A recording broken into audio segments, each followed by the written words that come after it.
Bonjour, je suis professeur Dr Kasapoğlu, chirurgien maxillofacial et implantologue qui est dans la liste de notoriété médicale du Consulat général de France à Istanbul, également enseignant académicien en chirurgie maxillofaciale à l'Université d'Istanbul. Cette vidéo fait partie d'une série d'informations médicales destinées aux patients francophones qui envisagent de venir en Turquie pour recevoir des soins dentaires, notamment des implants. Mon objectif ici, c'est de vous informer avec rigueur et transparence en me basant sur les dernières publications scientifiques et mon expérience clinique. Dans cette vidéo, on va parler d'un sujet fondamental, quel implant en titane est le plus adapté à votre cas? Et surtout, comment éviter certains pièges bien trop fréquents dans un système où l'approche commerciale prend parfois le dessus sur la logique médicale. Commençons par la base, le matériau utilisé dans la fabrication des implants. Aujourd'hui, deux types de titane dominent le marché, le grade 4 et le grade 5. Le grade 4, c'est un titane pur sans ajout d'autres métaux. Il est reconnu pour sa biocompatibilité exceptionnelle, ce qui signifie qu'il est très bien toléré par les tissus vivants. C'est un matériau plus propre avec un excellent comportement biologique dans l'os sur le long terme. Le grade 5, quant à lui, est un alliage composé de 90% de titane, mais aussi de 6% d'aluminium et 4% de vanadium.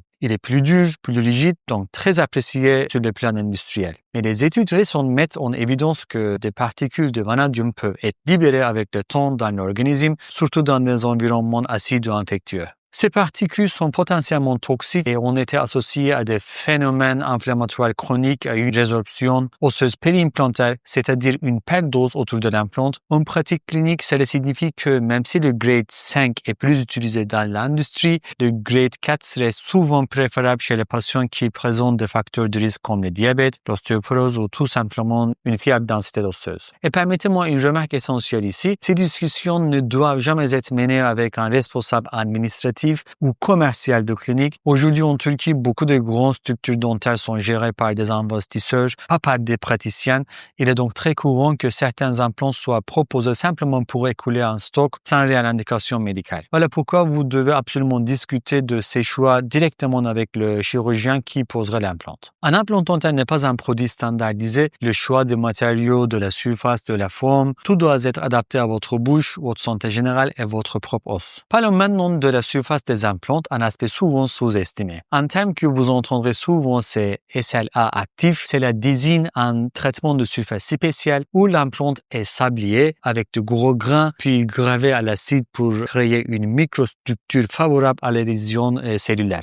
La version active de SLA va encore plus loin. Elle améliore la hydrophilie de la surface, ce qui permet une meilleure colonisation osseuse et une ostéo-intégration plus rapide. Ces implants sont particulièrement recommandés pour les patients qui ont des difficultés de cicatrisation, comme ceux atteints de diabète, d'ostéoporose ou les patients âgés. Un autre sujet de confusion pour les patients, c'est la forme de l'implant. On distingue principalement deux grandes familles, les implants coniques, tapered, et les implants cylindriques. Les implants coniques sont très populaires aujourd'hui. Ils imitent la forme naturelle de la racine de la dent et permettent une meilleure stabilité primaire, notamment dans des os mous ou irréguliers. Ils ont souvent choisi pour des interventions où une fixation immédiate est nécessaire. Mais attention à ne pas sous-estimer les implants cylindriques. Ils sont souvent considérés comme plus anciens, mais en réalité, dans les mâchoires postérieures avec une bonne densité osseuse, les implants cylindriques offrent une excellente stabilité à long terme. Leur surface plus régulière permet une distribution homogène des forces, ce qui est particulièrement bénéfique pour éviter les micro-mouvements qui peuvent nuire à l'ostéo-intégration. Et enfin, un mot sur les implants dits tissue level ou niveau gingival. Ce sont des implants qui émergent dès leur base au niveau de la gencive et ils peuvent être très utiles pour limiter les risques bactériens à la jonction de os et tissus mous. Ils sont souvent utilisés dans des cas de restauration postérieure ou quand on veut éviter des expositions osseuses trop larges. Mais là encore, le choix doit être personnalisé. En conclusion, soyez vigilantes. Ce n'est pas parce qu'un implant est très utilisé, très connu ou très stocké qu'il est adapté à votre cas. Dans les grandes cliniques de tourisme dentaire en Turquie, il arrive souvent qu'on vous propose ce qu'ils ont en réserve, pas forcément ce qui est optimal pour votre anatomie et votre pronostic à long terme. Avant toute décision, exigez un échange réel avec votre chirurgien. Posez-lui des questions. Quel titane utilisez-vous? Pourquoi ce design? Quelle est la surface de l'implant? Est-ce que c'est adapté à mon état de santé? S'il vous plaît, demandez ces genres de questions. Merci de m'avoir écouté et cordialement.